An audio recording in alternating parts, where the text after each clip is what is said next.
Es un placer, es una persona muy condescendiente y más que trabajar se siente uno complacido porque le da la oportunidad de desde estar trabajando aprender mucho de él. Es muy interesante porque a pesar de la edad que tiene muchas anécdotas, muchas historias y sabe coordinar a los alumnos y hacer que se desenvuelvan muy bien en el arte, impulsarlos a que hagan lo que sueñan.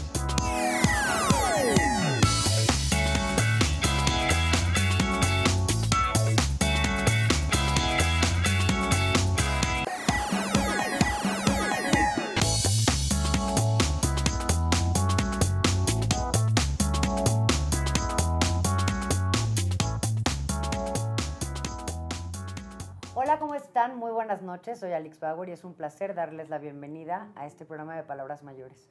Y Palabras Mayores, en esta ocasión nos encontramos en la Escuela AMAS, que es la Academia Mexicana de Artes Secuenciales, nada más y nada menos que con, el fundador, el creador y el que lo sostiene y lo mantiene, que es el maestro Ramón Baldosera.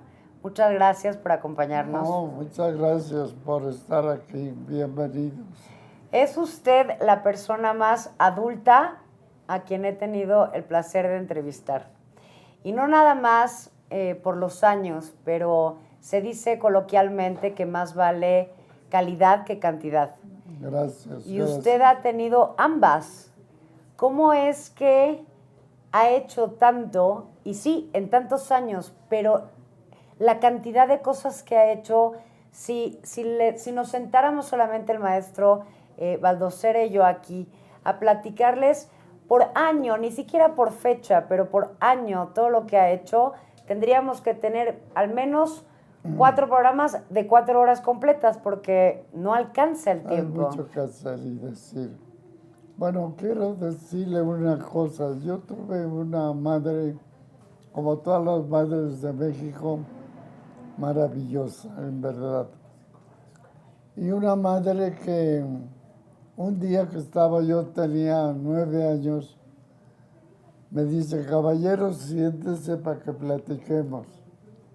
Y me dijo, recuerde que al hombre debe juzgársele por lo que ha hecho. Sí, asenté yo. Dice, pero más debe juzgársele por aquello que pudiendo haber hecho, no hizo. Yo me quedé, esto dicho en su lenguaje, sí, con el cariño y ese. Me quedé, mi madre, qué rara, ¿no? Qué consejo más extraño. Sí, pero yo me sentí muy conformado con que podía hacer lo que quería. Entonces me agarró del brazo y me dijo, pero lo que haga tiene que estar muy bien hecho. Aquel pensamiento me estuvo bulliendo siempre en la mente, ¿no? Por eso pude, de muy joven, me dio el mal de montera, pues fui novillero. Después de eso, tuve que trabajar con un artesano, me hice diseñador de artesanía. Más tarde tengo la oportunidad de entrar como historietista y logro ser el director de los 2 únicos diarios de cómic que han existido en el mundo. Ajá. En el mundo. Con mucho éxito, además, porque ¿quién no recuerda a Memín? Sí, bueno, en Memín sucedió una cosa que ya platicaremos, pero realmente el proyecto era hacer toda una planilla en correos sobre las mejores historietas. Porque ya Estados Unidos lo había hecho y había ganado el correo más de 400 millones de dólares.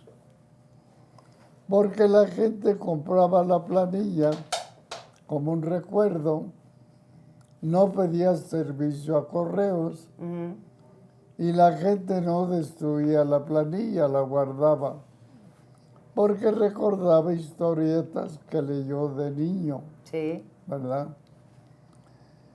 Entonces, cuando me dan oportunidad de que mi historieta se publique, logro que el Pepín, que el chamaco chico se haga diario. Entonces el señor Balseca me llama y me dice, de aquí no va a salir usted de mi casa hasta que no me estructure una nueva revista, porque acabo de comprar la única impresora que hay de rotograbado.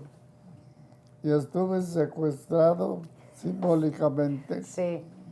y logré hacer el Pepín. Logramos 500,000 de tiraje diario. Wow. Y claro que fue un logro que hizo millonarios el chamaco chico a Herrerías y se hizo Novedades. Y al señor Balseca, coronel por añadidura, la cadena de los soles. Pues he tenido éxito, lo tuve como dibujante de cómics. Gané el premio del Comic Con al lado de Batman y de Conan y de Pixar. He ganado trofeos internacionales en la moda. ¿Por qué ha dado el brinco de una cosa a la otra? Digamos, cuando nos platica de que toreó alguna vez, que lo hizo además al lado de... Bueno, de Carlos Arruza y Ajá. Manolo Arruza. Suceden factores curiosos. Por ejemplo, mi madre, como sabía que los toreros toreaban los domingos, pensaba que yo toreaba todos los domingos. Ajá. Y se ponía muy enferma. Se ponía nervioso. Y le llegó a dar ataques de tipo cataléptico y fue a verme el tío, me anduvo buscando el tío Gonzalo y agarró y me pescó. Está usted de payaso y Cristina muriéndose. Quítese eso. Y Me ya lo quitó el sacó de traje ahí y regaló delante de mí todo. para que no regresara. Y me dice, y va a ver usted a su madre y va a prometer que se quita de esto. ¿Y cómo pasa de ahí al hacer caricaturista, a dibujar? Bueno, yo era muy hábil dibujando. Ajá. Era una persona que lo que me gustaba lo copiaba y logré una práctica enorme para dibujar.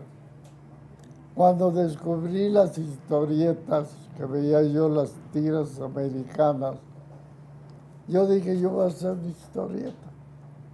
Hice la historieta, me la compra el señor Herrerías y de repente ya soy historietista con un gran público.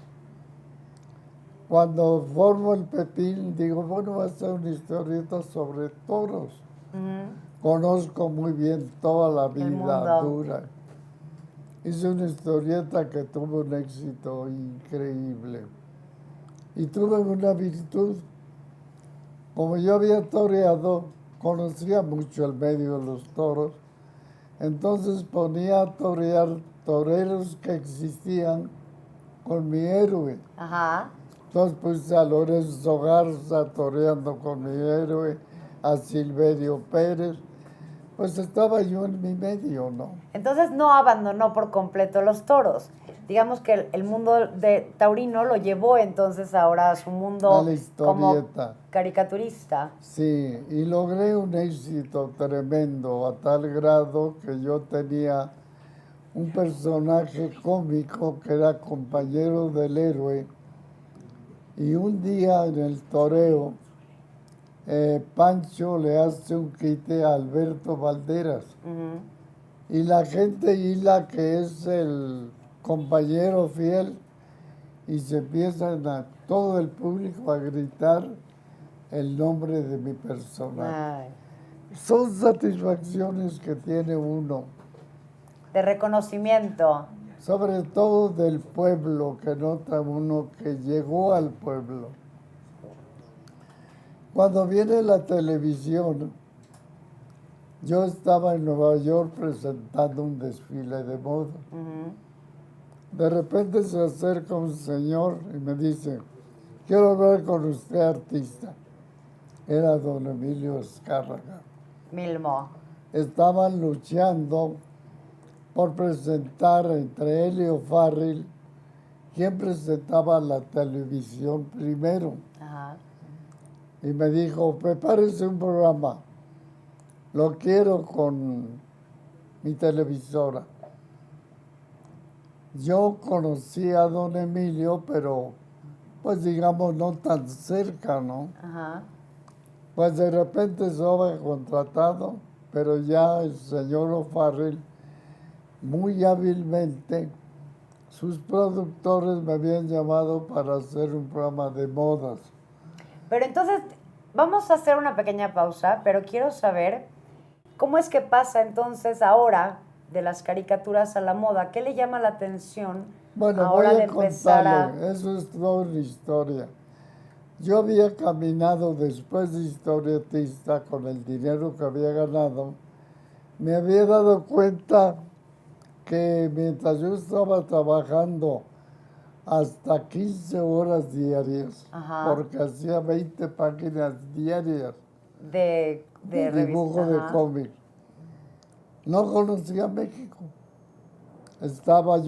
Soy huasteco, estaba en México, pero no conocía bien ni Xochimilco. Entonces, con el dinero que tenía en mi lápiz, dije, voy a recorrer la República. Y me llamó mucho, lógicamente, la mujer bella, la mujer nativa, y además vestida con su Traje traje típico. local. Hice una colección increíble de dibujos. Y cuando tuve amistad con Diego y con Frida, me impresionaba mucho ver a Frida con unos trajes de tehuana, con una calidad. Y dije, caray, si México, que tiene todo transformado, el ballet, la pintura, la música, con todos los talentos de la época, porque piense que yo empiezo a tomar nombre en la época de oro de México. Ujú. Entonces soy amigo de Orozco, de Diego, de Siqueiros, de Gutiérrez Tibón, de De todos Carlos los de Negri, grandes. de todos. Y usted también es un grande. Vamos a hacer una pequeña pausa y les digo, en cada palabra, en cada anécdota que cuenta el maestro, podríamos detenernos las horas, porque además debe de tener recuerdos maravillosos de todas estas personas, pero lo importante y el principal en esta noche, como pueden ver, es el maestro. Y vamos a hablar más de su carrera y de todo lo que lo ha inspirado y de sus múltiples premios, pero además, cómo es que se mantiene activo hoy y tan contento. No se vayan, regresamos.